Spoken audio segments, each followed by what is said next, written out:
Les amis, selon vous, qui a été le meilleur éléphant lors de cette troisième et quatrième journée de ces éliminatoires de la Coupe d'Afrique 2025, c'est-à-dire les deux confrontations qui ont opposé la Côte d'Ivoire et la Sierra Leone en aller-retour. Qui a été le meilleur éléphant? Nicolas Pepe, justement, on en parle. Messieurs, est-ce que vous avez été surpris par le retour gagnant de Nicolas Pepe? Non, moi, je n'ai pas été surpris parce qu'il fait une très bonne saison. Il fait un très bon début de saison en Espagne. Donc, je savais qu'en sélection, il allait se régaler. Il a oublié son passage à vide qu'il avait depuis l'Angleterre. Puis après, Arsenal, il ne s'est pas retrouvé. Maintenant, il s'est refait une santé en Espagne.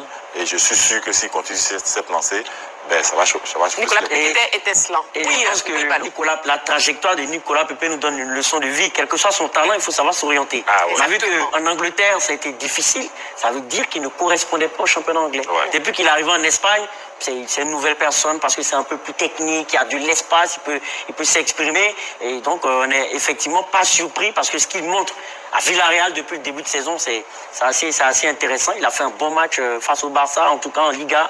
Pour le moment, tout va bien, ça ne nous a pas surpris. Ballot, quel que soit son talent, il faut savoir s'orienter. C'est très bien dit. On retient. Oui, à Saint-Séverin. Nicolas Pepe, il a dit récemment dans une interview que quand tu es dans une équipe et qu'on te fait confiance, évidemment, tu montres toutes tes qualités. Je pense que c'est ce qu'il est en train de faire à Villarreal et c'est ce qu'il vient refaire en sélection. Rappelez-vous qu'il a été le meilleur joueur des éléphants à la CAN au Cameroun, étincelant.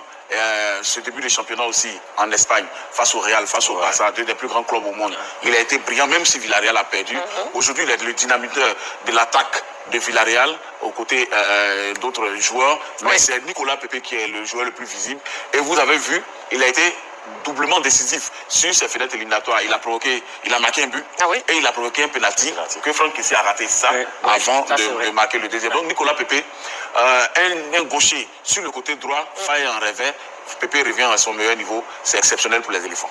Et le meilleur joueur des éléphants pour cette fenêtre internationale, Coach Alain?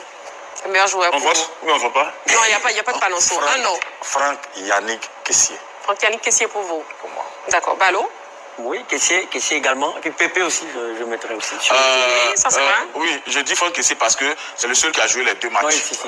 Les autres, Pepe n'a pas joué le deuxième match. Ensuite, j'aurais mis Pepe. Mais là, c'est Franck Kessié. Il faut dire que Franck Kessié est enfin en train de faire ce qu'on attendait de lui, Marie-Christine. C'est-à-dire? Au Cameroun, Baumel avait dit qu'il voulait que Kessié soit le leader. Kessié avait dit non, je ne suis pas encore prêt. Mais là, depuis la CAN en Côte d'Ivoire, il est prêt. C'est incontestable, il est le véritable patron des éléphants. Je pense que l'arrivée de Seko a concouru à ça aussi parce que ça fait beaucoup parler quand Seko revenait. On a dit qu'il fallait donner les clés à Seko. Kessié s'est réveillé. Aujourd'hui, c'est le patron.